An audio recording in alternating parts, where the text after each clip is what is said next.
Hi guys, my name is Jimmie Thomas and I'm here with NyAsia. and today we'll be talking about NIL deals, about is it really pros and cons, or is it really hurting college sports or making college sports evolve?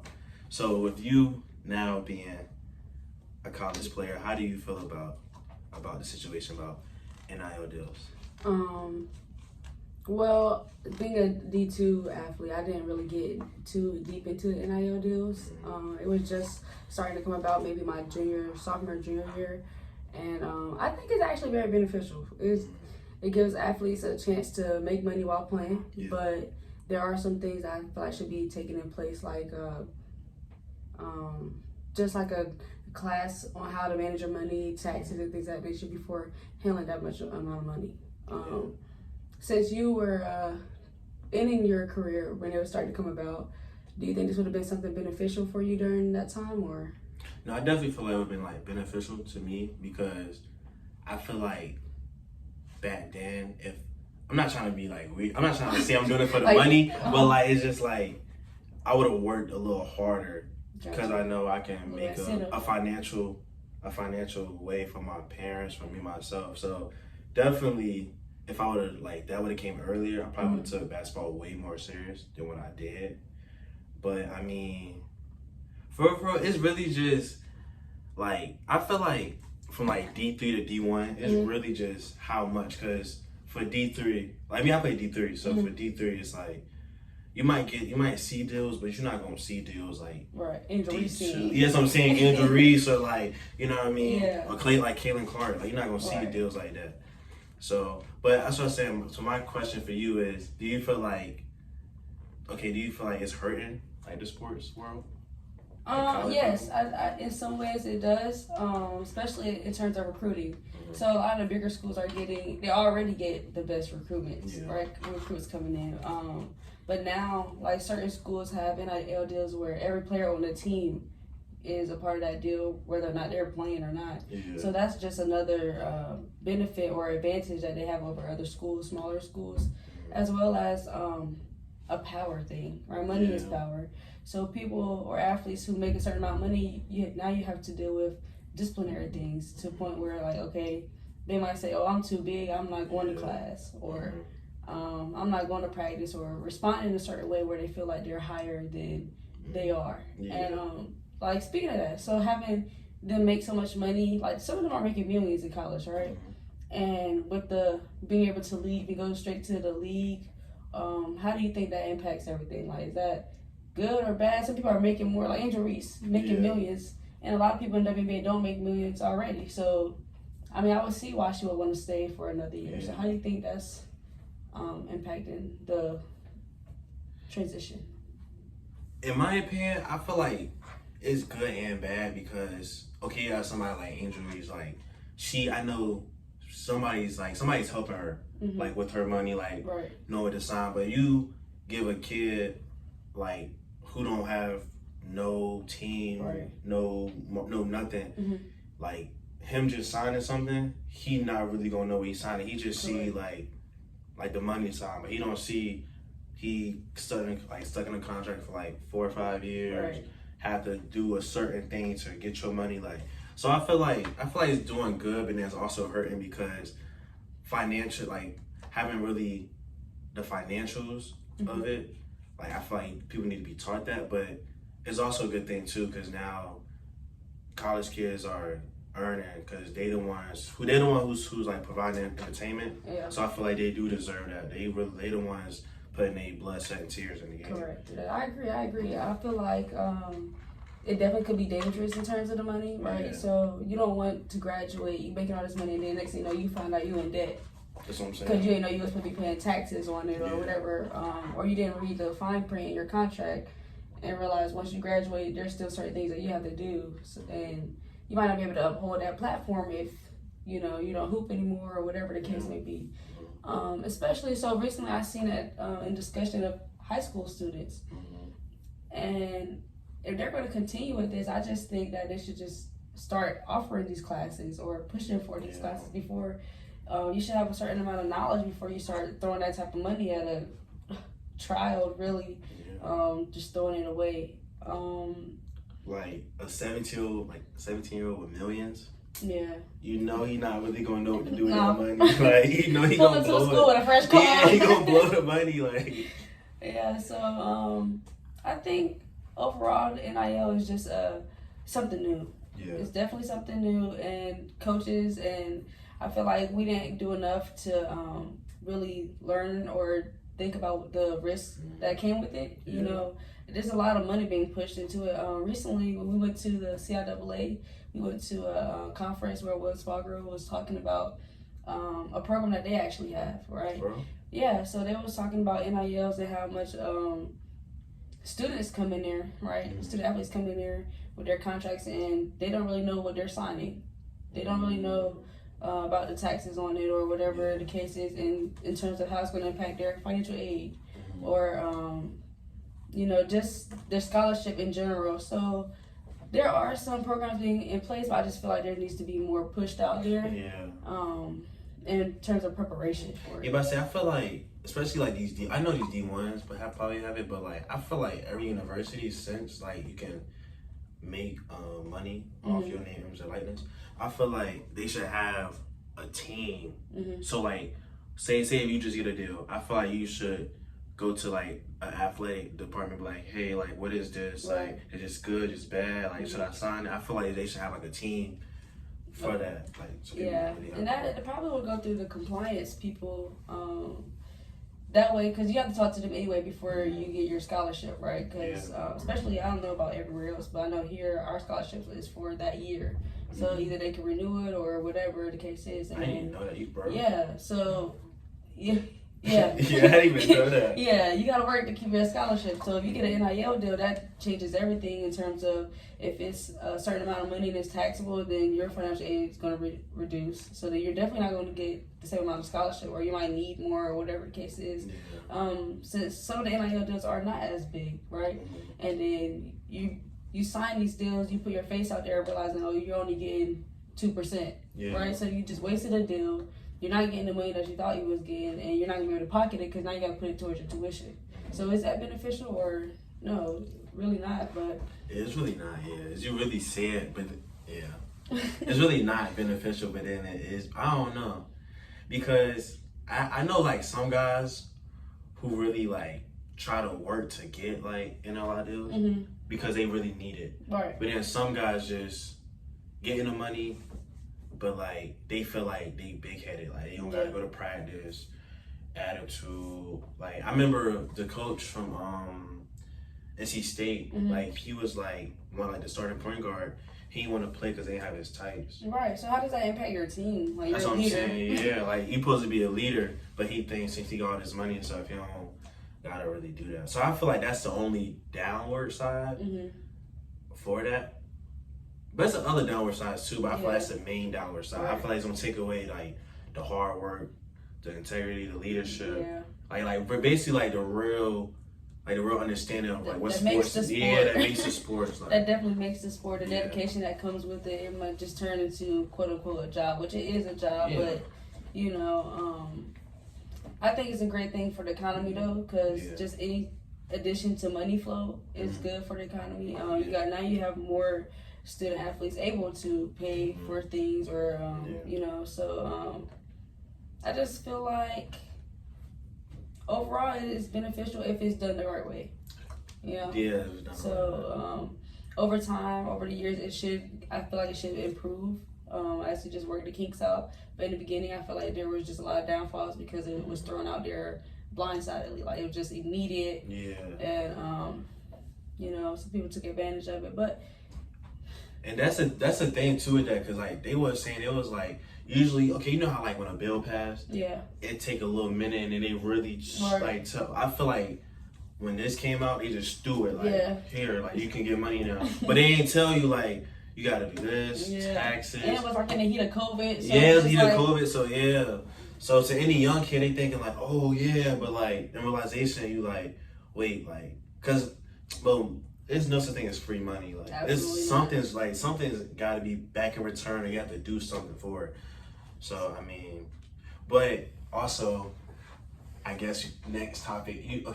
So NCAA is deciding to pay all like every athlete like minimum wage, but if that happens, some schools might take away like all all athletic sports because you can't just pay one team and you can't pay another. You have to pay every athlete. Right. So like, do you feel like that'd be effective for Elizabeth City State? Definitely. For real? Yeah, I feel like it'll impact a lot of the small schools. You know, and then for one, that's just gonna cause, which in any workplace, you know, with how much you pay certain athletes, or some might feel like I need to pay more than this person, or whatever the case is.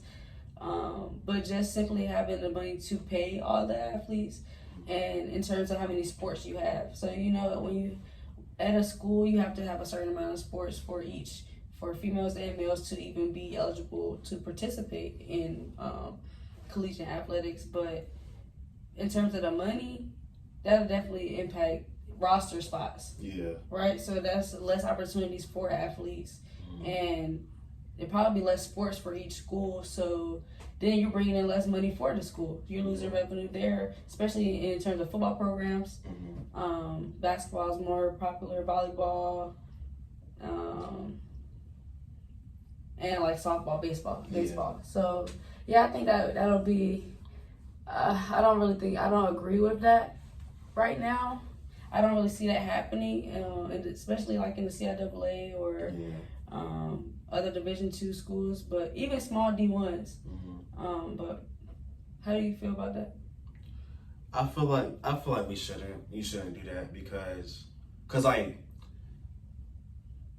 I feel like in life nothing's fair. Because I know they were trying to do that like based off like fairness. Right. But I feel like kids need to know like if you want those deals, you gotta put in that work for it. So that's why I feel like that's false narrative. Yeah, it's just give you a false narrative like. Yeah, because say you do make it to the league, it's not gonna be like that's what I'm saying. Yeah, like the league not gonna care, but like he made more than me, like bro, okay. Yeah. So like, and he putting in more work. Yeah, but like, that's what I'm saying. So economic wise, nah, it wouldn't be. I think it would be a downfall for like low division schools, but like the high division, I know that's why they gonna stay the same. But like low division is really gonna be a downfall. So what do you think a solution would be to, or not necessarily a solution?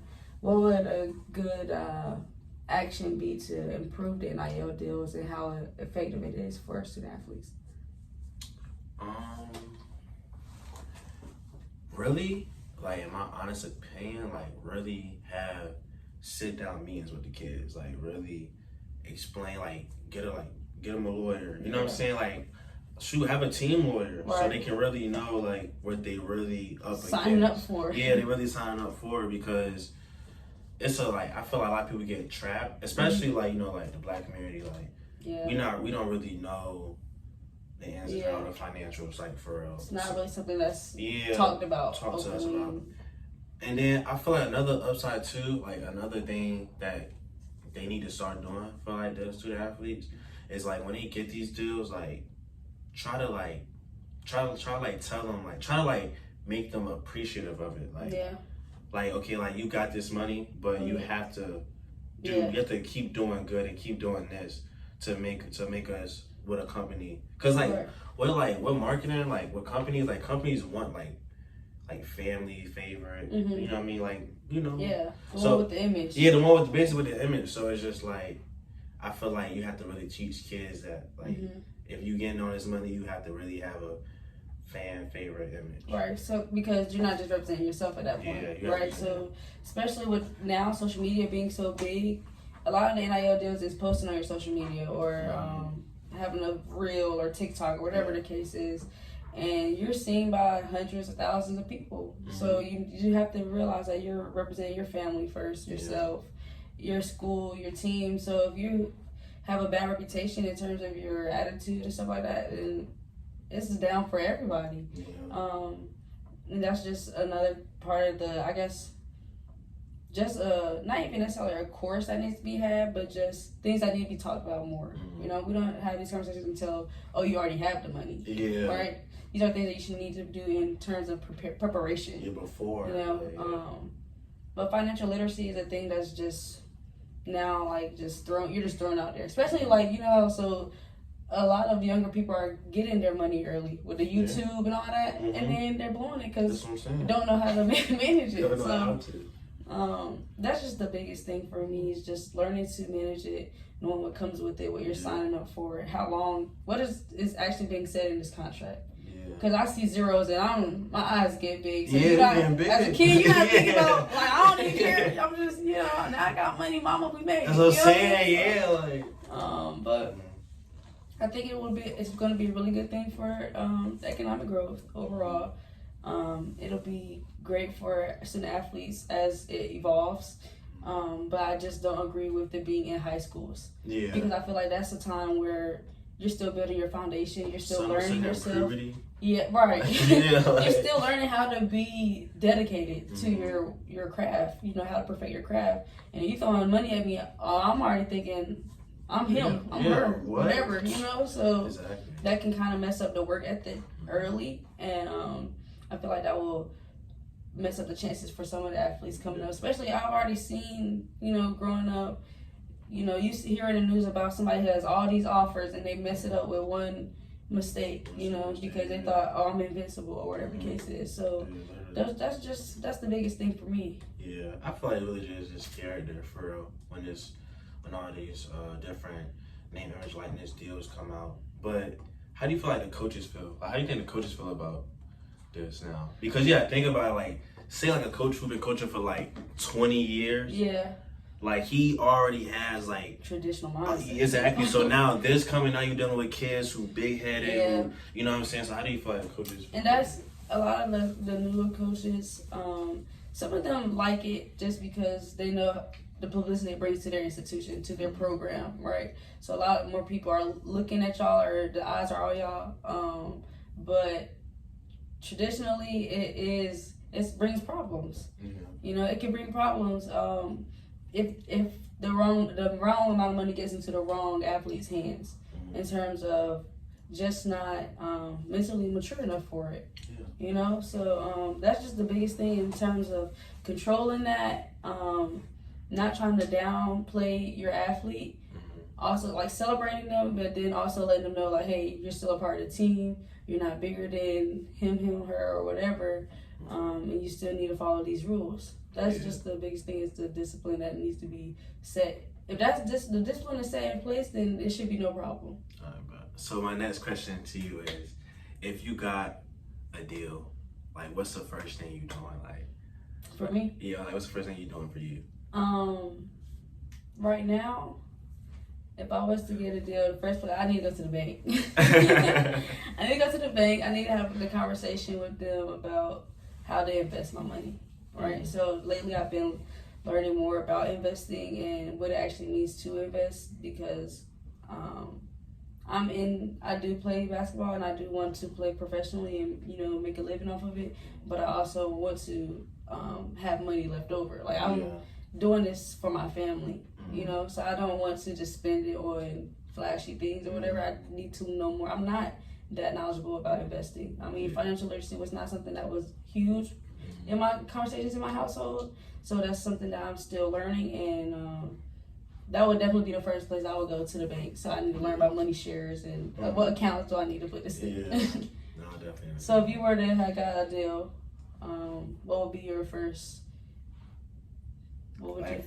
First thing I do? First purchase.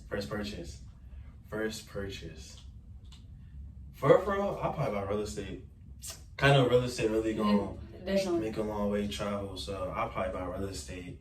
And then I love clothes, I love fashion. I'll probably go cop some drip, you know what I mean? Cop some drip, but I'll be smart with my money though. I'll probably just do those two things, and then really, same as you, like, what investments to make, what's the right thing to put my money into, you know what I mean, different things like that in that nature. So if you were a coach, how would you go about handling those situations? Talking about the money? Yeah. I couldn't be a coach today. I couldn't be a coach today, because, like... You don't think so? Like, you mean like on college level? Yeah.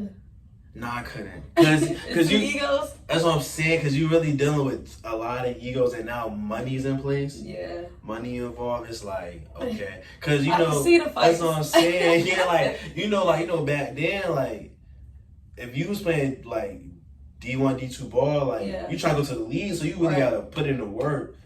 And I feel like they like some people broke now, so I gotta do what the coach said. But it's just like now you got kids who making money who don't really need the league. Like it's a dream, but I'm already got some money. I already got it, so But especially just when you were saying that, it crossed my mind. Like say your best player has that deal, right? Yeah. He has that money. And then you have this guy on your team who he's less fortunate and he's trying to get where he is. And say the guy with the money is a head case, right? So he don't show up to practice, or he don't do this, or he don't do that. So the other guys are gonna look up to see him and say, okay, well this is what he doing, and he got what I want. It's gonna be that effect. Yeah, it's gonna be a domino effect, and that's just a bad case. That's just a bad road to go down, and I don't know. That would be hard to deal with.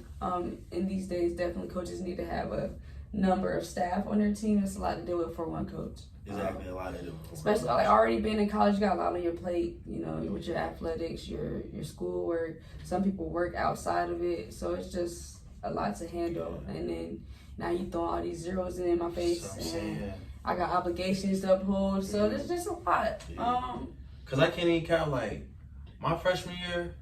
If I was seeing deals, I probably would be doing some dumb stuff too. I probably want to be going to, cause think about it like, we technically grown, but we still kids. Like we not really understanding. This is like your first freedom for real. Literally. Right. So I'm in my own spot.